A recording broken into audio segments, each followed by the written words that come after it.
जय मसीह की। पति का धर्म क्या है? निकालेंगे नीति वचन 5:3।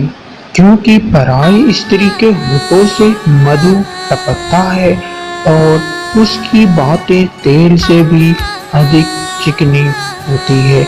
मेरे भाई और बहनों, आपके लिए, उन भाइयों के लिए मैं आपके लिए बहुत ही महत्वपूर्ण संदेश आपको पहुंचाना चाहता हूं परमेश्वर के इस पवित्र शास्त्र बाइबल से कि आप पराई स्त्री के बचे, अर्थात अपनी ही बीवी के पास रहें, अपनी बीवी को ही आप प्रेम करें। यदि आप अपनी बीवी के छोड़ के दूसरी बीवी की ओर देखेंगे, ताकेंगे, उनकी बातें आपको मीठी लगेंगी और अपनी बीवी की बातें कर भी, तो आप लज्जा के कारण हो सकते हैं, आप दुखी हो सकते हैं। और देखेंगे यहाँ, और उसकी बातें तेल से भी अधिक चिकनी होती है, अर्थात आप उनकी बातों से सुनने के कारण, पराई स्त्री के बातों के सुनने के कारण आप गड्ढे में जा सकते हैं।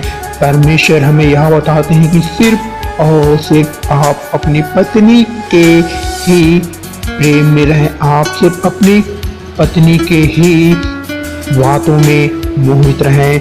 और देखेंगे 5:8 में, ऐसे स्त्री से दूर ही रहें, उसकी ढेबड़ी के पास भी ना जाना। मेरे भाई और बहनों, यदि आप पराई स्त्री की ओर जाने की ताक में हैं, यदि आप पराई स्त्री के पास जाने का विचार कर रहे हैं, तो आप गलत हैं, आपकी सोच गलत है। परमेश्वर कहते हैं, ऐसे लोग मेरे क्रोध के भागीदारी होंगे, मेरे लोग, मैं उनको दंडित करूंगा। मेरे भाई और बहनों, आप फिर से अलर्ट हो जाइए, सावधान हो जाइए हो। आप पराई स्त्री से बचिए, उनके पास भी ना जाइए, उनके सम्मुख भी ना जाइए, अर्थात आप उनके प्रेम या उनको चाहने की इच्छा ना कीजिए। मैं ये नहीं कहता कि आप उनसे बातें ना करें, आप उनके पास ना रहिए, अर्थात आप उनको अपना बनाने की कोशिश ना कीजिए। मेरे कहने का यही मतलब इन वचनों से, अर्थात जो परमेश्वर का वचन हमें बताता है, वो यही है कि आप अपने सामने वाली बीवी, अर्थात अपने सामने वाले भाई के बीवी को अपना बनाने की कोशिश ना कीजिए, उससे अब आप मोहित ना होइए, आप दूसरी की बीवी की अभिलाषाओं में ना डूबिए। और हम देखेंगे यहाँ पे 5 अध्याय नीति वचन 15 में कि तू अपनी ही कुंड से पानी और अपने ही कुएं से सोते के जल पिया करना। मेरे भाई और बहनों, यह वचन बहुत ही महत्वपूर्ण है, बहुत ही बहुमूल्य है। आप सिर्फ और सिर्फ अपनी ही बीवी के प्रेम में रहें, आप सिर्फ अपनी बीवी के ही प्यार को अभिलाषी होइए, आप अपनी ही बीवी के प्यार में ही मोहित होइए। यदि आप अपने प्रेम को दूसरी बीवी में उड़ेलते हैं, तो आपके लिए खतरनाक और दुखदाई है। और देखें हम इसी बात को 16वें पद में, क्या तेरे सोते का पानी सड़क में और तेरे जल की धारा चौकों में बह जाए। मेरे भाई और बहनों, यहाँ पे है, परमेश्वर हमें बताते हैं कि वो, क्या तेरी पत्नी का प्रेम दूसरे के और के लिए है, या तेरी पत्नी किसी और भाई के लिए अपना प्रेम उड़ेले।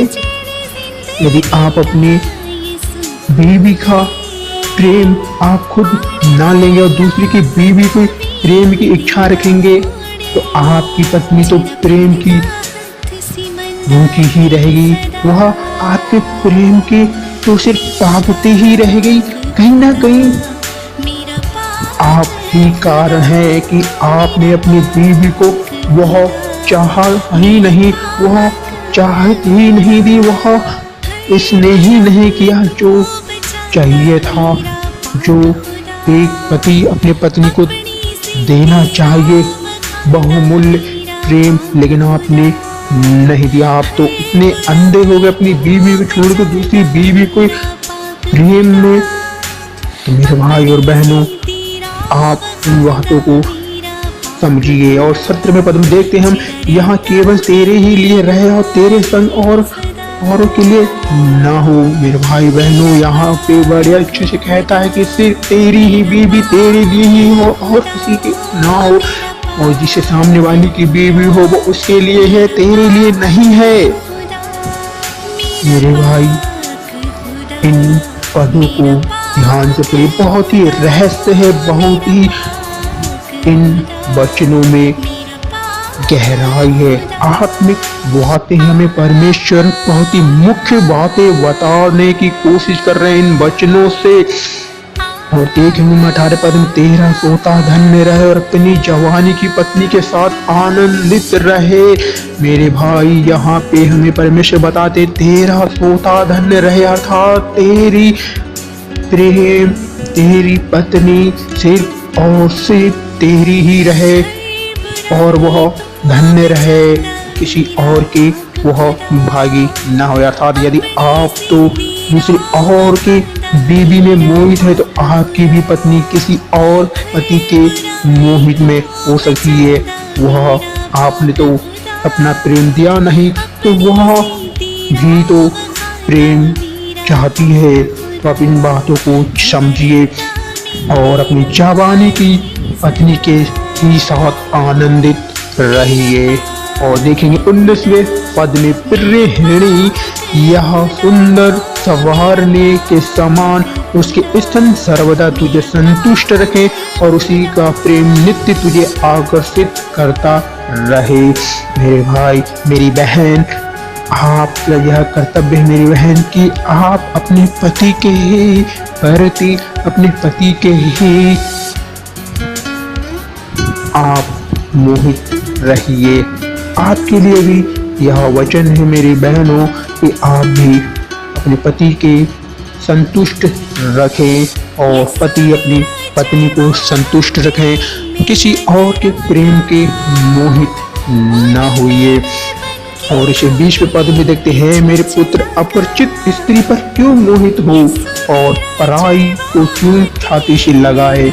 मेरे भाई, तू क्यों अपरिचित स्त्री को तू मोहित हुए रहता है, तो जिसे तू जानता नहीं, जिसे तूने कभी देखा नहीं, अचानक ही तूने उसको देखा, अचानक ही उससे तू मिला और आज वह स्त्री तुझे बड़ी प्रिय जनने लगी, आज वह स्त्री तुझे बड़ी अच्छी लगने लगी। कुछ ही दिन या कुछ ही घंटे या कुछ ही महीनों में तूने उसको देखा और वह तुझे भाने लग गई और अपनी बीवी को भूल गया, अपनी पत्नी को भूल गया, जो अपने घर परिवार को छोड़ के सिर्फ तेरे लिए आई, तेरे संग अपने जीवन व्यतीत करने के लिए आई और तूने किसी और के साथ जीवन बिताने का निर्णय ले लिया।